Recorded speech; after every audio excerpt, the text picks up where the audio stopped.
Y luego, cuando la iglesia cerró, yo le pregunté a Dios por qué habían sucedido esas cosas y por qué no habíamos podido afrontarlas.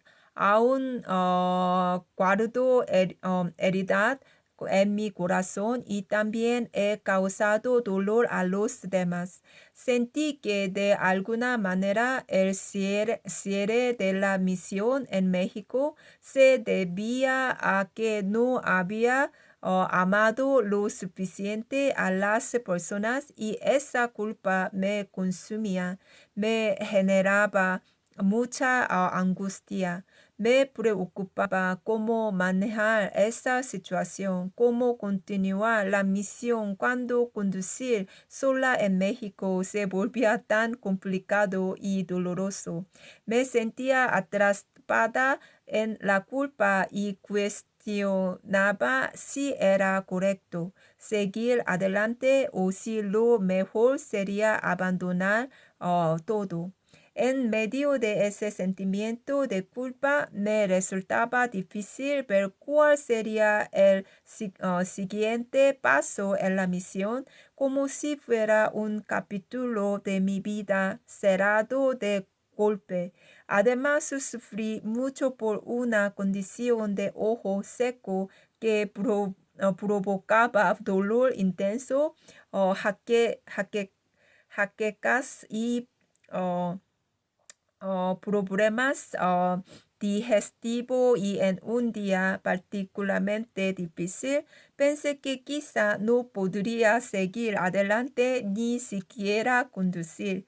En ese momento le pedí a Dios que cuando recuperara fuerzas,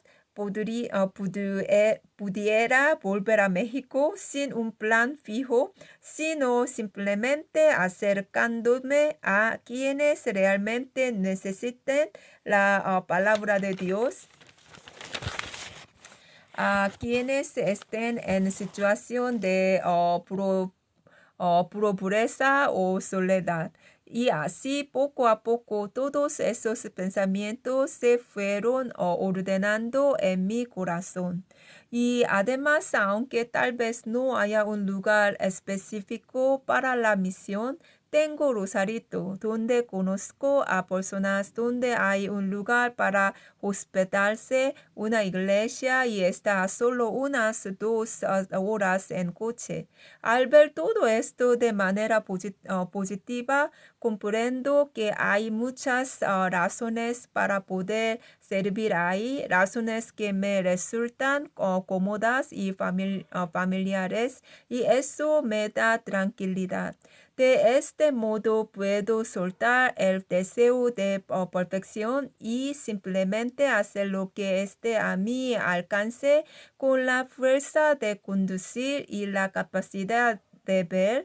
Así mi corazón se aligera, encuentro paz y desaparecen el miedo, la confusión, desaparecen la confusión, la culpa y el deseo de evadir lo que no entiendo. En Segunda Corintios 5:15 se encuentra esa enseñanza. Él murió en lugar de todos, para que los que viven ya no vivan para sí mismos, sino para aquel que murió y resucitó por ellos. En varios pasajes de Mateo, así como en Marcos y en Lucas, lo que es realmente importante en la vida de un cristiano es negarse a uno mismo. Jesús mismo también se negó a sí mismo y aunque era el Hijo de Dios, se negó a sí mismo al venir al mundo, subir a la cruz y luego resucitar de nuevo por nosotros y por su justicia en su obra. En 1 Pedro 4, del 1 al 2, se menciona el beneficio del sufrimiento. Puesto que Cristo ya ha sufrido en la carne, también vosotros, hermanos, armaos con ese mismo pensamiento, pues el que ha sufrido en la carne ha dejado el pecado, para que de ahora en adelante vivamos el resto de nuestro tiempo en la carne, no conforme a las pasiones humanas, sino conforme a la voluntad de Dios. Amén. Así que el pasado jueves, durante ese breve periodo, en realidad fue una semana completa de dificultades. Recibí tratamiento. De este modo, ese tiempo de sufrimiento físico, de dolor y enfermedad, no se vivió para mi propio beneficio, sino que me liberó de la culpa que llevaba en el corazón. Así comprendí que cuando recupere la salud, debo utilizar mi cuerpo para hacer el bien. Y ese fue el mensaje que Dios me otorgó. Y además el costo del agua en mi casa fue demasiado tan alto que durante 1 o 2 meses estuve muy preocupada y aún no se ha resuelto, lo que me genera mucha angustia, miedo y estrés, porque se trata de dinero. Esto me causaba un gran estrés y además al sospechar de otras personas, surgía aún más odio, y ese odio traía consigo más temor, creando un ciclo sin solución. Pero al enfermarme la semana pasada y al experimentar todo ese sufrimiento, entendí que todas esas preocupaciones económicas no deberían afectar mi vida. Ese dolor se disipó, el miedo se desvanecía, y al reflexionar en que si hoy pudiera ser mi último día, ¿por qué habría de odiar a otro? De este modo experimenté una gran liberación del odio, del temor y de la preocupación. En Mateo 18, del versículo 18 al 20, se dice: en verdad os digo que todo lo que atéis en la tierra será atado en el cielo, y todo lo que desatéis en la tierra será desatado en el cielo. Y en verdad os digo también que si dos de vosotros se ponen de acuerdo en la tierra para pedir algo, mi Padre que está en los cielos lo hará por ellos.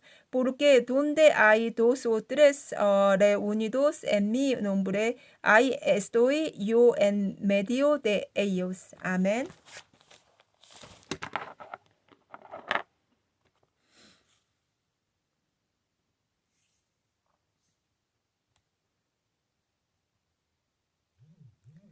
Así, al reflexionar sobre todo esto, me di cuenta de que a través de la enfermedad, Dios me permitió experimentar una gratitud más profunda, aunque no había orado uh,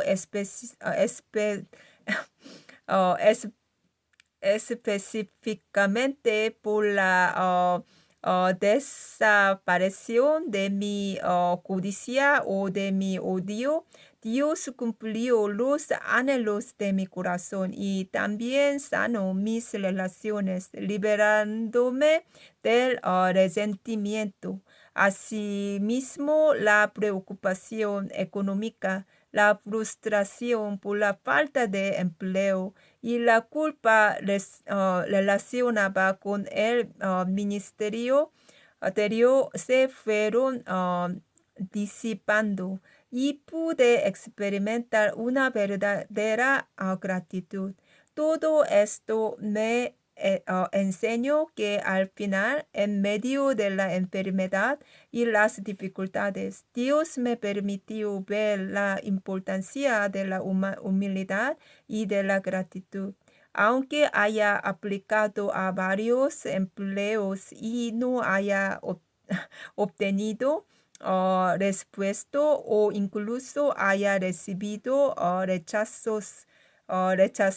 Todo eso me llevó a una mayor humildad y a un corazón más agradecido.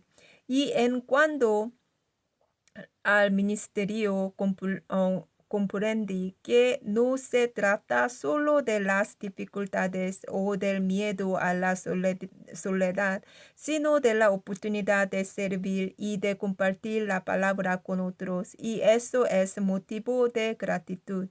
En gratitud es como bondad de Dios.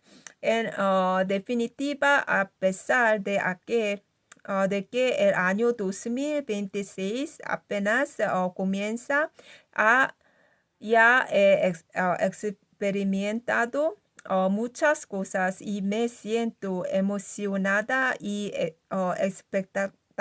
expectante. Los invito a volver a la palabra, pues cada versículo es como una joya, no solo para la vida de otros, sino para la nuestra, revelando secretos y soluciones a nuestros propios desafíos. Por eso los animo a meditar en ella cada día o a escucharla con atención. Muchas gracias por escucharme hoy y que tengan un día maravilloso. Adiós.